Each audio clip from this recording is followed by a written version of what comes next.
बच्चों, क्या आपको भी पढ़ा हुआ याद नहीं हो रहा है?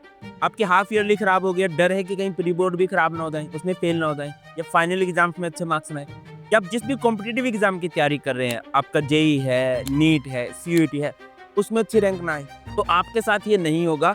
अगर आप इस वीडियो में बताई गई टेक्निक्स को अगले 10 दिन के लिए फॉलो करते हैं, तो श्योरली आपकी मेमोरी पावर बहुत इंक्रीज हो जाएगी। और ये टेक्निक्स हमारी वैदिक टेक्निक्स हैं, हजारों सालों से हमारे वेदों के अंदर छिपी हुई है। पहले हमारी डेली लाइफ का हिस्सा थी, बट वेस्ट को फॉलो करने के चक्कर में धीरे धीरे हम इन टेक्निक्स को भूल गए। ये टेक्निक्स 100% वर्किंग है और गुरुकुल में आज भी सिखाई जाती हैं। आप फिंगर्स पे बच्चों को काउंट करना सिखा रहे हैं, वैदिक मैथमेटिक्स माइंड कैलकुलेशन सिखाता है। तो क्या है वो तरीके जिससे सिर्फ 10 दिनों के अंदर आपकी मेमोरी पावर इंक्रीज हो जाएगी? बहुत ही रिसर्च करके वीडियो बनाई है, तो वीडियो एंड तक देखना, आपके बहुत काम आएगी। और इसको आप 10 डेज चैलेंज लेके चलना कि हाँ, मुझे 10 डेज तक इन टिप्स को फॉलो करना ही है। और कमेंट सेक्शन में अभी लिखिए I accept this challenge. Hello बच्चों, I am Bharat Panchal, your chemistry teacher. और आज की वीडियो में हम वो 5 चीजें सीखेंगे जो आपकी मेमोरी पावर को इंक्रीज करेंगी।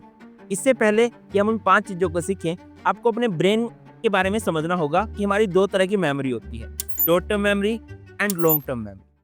हमारा maximum data short term memory में सेव होता है, जो डाटा हम लगभग 1 दिन में भूल जाते हैं। जैसे मैं एक एग्जांपल देता हूँ, कोई भी ओटीपी आता है, हम उसको यूज करते हैं और थोड़ी देर बाद भूल जाते हैं, तो हमारे माइंड को पता है कि यार ये ओटीपी तो मेरे काम का नहीं है। ऐसे ही एक तो हमारा अटेंशन स्पैन बहुत कम है ना, हम हजारों रील्स देख जाते हैं, बट कोई एक रील लॉन्ग टर्म वाली मेमोरी में सेव हो जाती है। या फिर कुछ गाने होते हैं, जैसे तैयारा तू तो बदला नहीं है ना, आजकल सबको याद है ये गाना।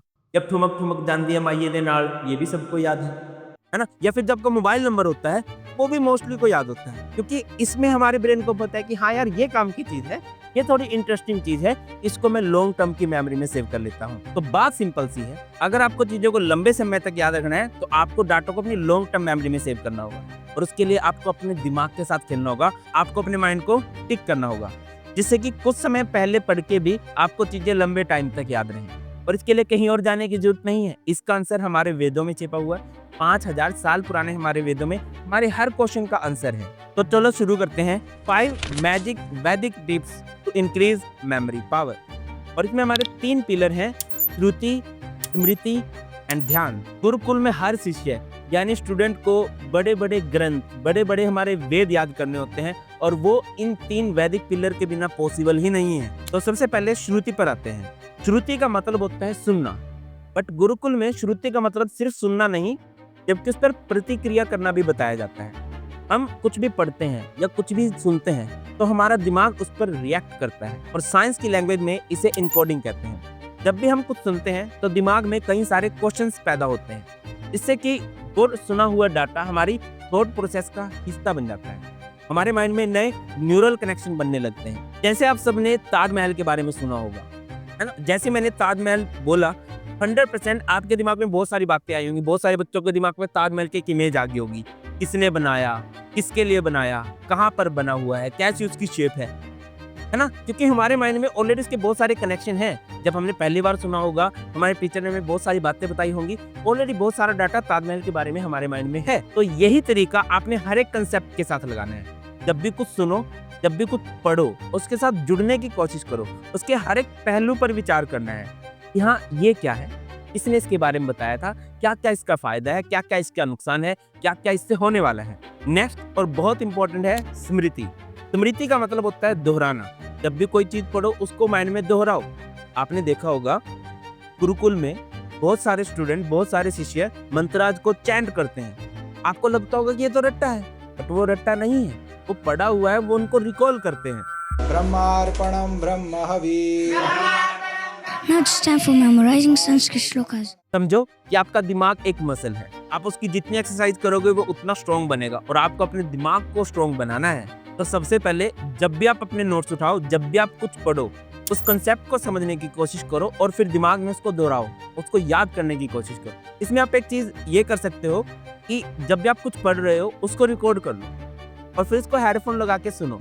इससे क्या होगा कि आपकी स्मृति भी हो रही होगी और आप रिकॉल भी कर पा रहे होंगे। और जो आप 10 डेज में मेमोरी पावर को इंक्रीज करना चाहते हो ना, श्योरली इसमें आपकी बहुत हेल्प करेगा। और जब भी आप उस डाटा को सुन रहे होगे ना, तो आपको ये भी पता चलेगा कि मैं गलती कहाँ पर कर रहा हूँ, कहाँ कुछ गड़बड़ है। और इसी के कारण आपका जो थर्ड पिलर है ध्यान, वो भी बहुत मजबूत हो जाएगा। और इससे पहले कि हम आगे बढ़े, अगर आपको लग रहा है कि यस ये वीडियो मेरे लिए यूजफुल है, तो आप इस वीडियो को अपने फ्रेंड तक शेयर कर सकते हैं। जो भी आपके फ्रेंड्स हैं, ढोलू भोलू, आपको लगता है कि वो बहुत जल्दी भूल जाते हैं, उनकी स्मृति बहुत कम है, उनको शेयर करना सो दैट कि उनकी भी हेल्प हो जाए। एक कहावत है, कर भला हो भला। जब हम दूसरों की हेल्प करते हैं तो हमारी भी हेल्प हो जाती है, और शेयर करने में सिर्फ आपका 1 सेकंड लगेगा। तो चलते हैं नेक्स्ट पिलर पर, जो कि है ध्यान। ध्यान का मतलब है गहराई तक फोकस करना, और बिना फोकस के आप कोई भी ज्ञान हासिल नहीं कर सकते। और आजकल का टाइम ऐसा है, हमारा अटेंशन स्पैन बहुत कम हो चुका है। हम 3-3, 5-5 सेकंड में रील या शॉर्ट से ऊब जाते हैं। बट आपको अपना ध्यान तो बढ़िया करना पड़ेगा, आपको अपने ध्यान की पावर तो बढ़ानी पड़ेगी। आपको लंबी लंबी ड्यूरेशन तक बैठकर पढ़ना होगा, तभी आप अच्छे मार्क्स ला पाओगे। तो अब ध्यान को इम्प्रूव कैसे करें? नेक्स्ट 10 डेज के लिए आप सुबह उठकर ध्यान से मेडिटेट करोगे। इससे आपका मन शांत रहेगा और आपका फोकस इंक्रीज होगा, और आप पूरा दिन पूरे फोकस के साथ पढ़ाई कर पाओगे। तो ये थे वो 3 पिलर जो आपकी मेमोरी पावर को बहुत बढ़ाएंगे। बट इसके अलावा 2 और इम्पोर्टेंट पिलर हैं, विभाग संख्या एंड वर्ण विधि। नंबर 4 पे आते हैं विभाग संख्या। पुराने समय में जो शिष्य होते थे, जो गुरुकुल में जाते थे, उनको हजारों श्लोक मंत्रास को याद करना होता था, और वो आपकी 11th 12th की बुक से बहुत ज़्यादा डेंस बुक्स होती थी, और वो उसको इजीली याद भी कर पाते थे। और इसकी एक सिंपल सी ट्रिक होती थी, विभाग संख्या। विभाग संख्या का मतलब है किसी भी इंफॉर्मेशन को छोटे छोटे पार्ट्स में डिवाइड कर दे। देखिए, हमारे माइंड बड़े डाटा को, कॉम्प्लेक्स डाटा को इजीली समझ नहीं पाता, इजीली एब्जॉर्ब नहीं कर पाता।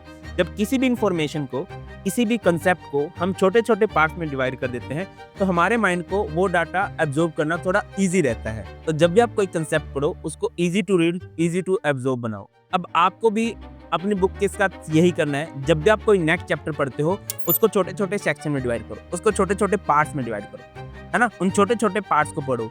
कई बार मुश्किल समरी होती है, उसको आप चैट जीपीटी की हेल्प से शॉर्ट में डिवाइड कर सकते हो। केमिस्ट्री के लिए मैंने बहुत सारे शॉर्ट नोट्स बना रखे हैं कि हाँ, जिससे आपको बहुत इजीली कोई भी चीज़ याद हो जाती है। केमिस्ट्री के शॉर्ट नोट्स आप लोगों ने देखे होंगे, कमेंट सेक्शन में जरूर बताना किस किस के पास केमिस्ट्री के शॉर्ट नोट्स हैं। अब आ जाते हैं लास्ट वैदिक टेक्निक पर, जो है वर्ण विधि। वर्ण विधि आपकी याददाश्त को विजुअल कनेक्शन से इम्प्रूव करती है। इसमें आप किसी भी जानकारी को रंगों से या आकारों से जोड़ते हो। जैसे न्यूटन ने ग्रेविटी को एप्पल से रिलेट कर लिया, आपको भी बहुत सारी चीजें पता होंगी। डोमिनोज को पिज्जा से रिलेट करके बैठे हो, है ना। मैकडी को बर्गर से रिलेट करके बैठे हो। ऐसे ही इन्फॉर्मेशन को रिलेट करना है आपको, रंगों से या आकारों से या किसी भी और चीज से। जब भी आप पढ़ो तो कंसेप्ट को अलग अलग रंग से रिलेट कर दो। आपने देखा होगा, पहले आप क्या करते थे कि क्वेश्चन को ब्लैक पेन से लिख देते थे, आंसर को ब्लू पेन से लिख देते थे, और कोई ज्यादा इंपॉर्टेंट इन्फॉर्मेशन थे उसको पेंसिल से हाईलाइट कर देते थे। तो इससे भी चीजें आपको लॉन्ग टर्म में याद हो जाएंगी। तो जब भी नोट्स बनाओ, कोशिश किया करो कि कलरफुल नोट्स बनाओ, है ना, और हर एक कलर का एक अलग अलग मतलब हो कि हाँ यार, ये बहुत इंपॉर्टेंट कंसेप्ट है, ये इसका आंसर है, ये इतना इंपॉर्टेंट तो नहीं है, है ना। और कोशिश किया करो कंसेप्ट को माइंड मैप से समझने, है ना। मैक्सिमम बुक्स के अंदर माइंड मैप्स आते हैं, हमारी केमिस्ट्री के बुक्स के अंदर भी माइंड मैप्स हैं, लिंक डिस्क्रिप्शन में मिल जाएगा।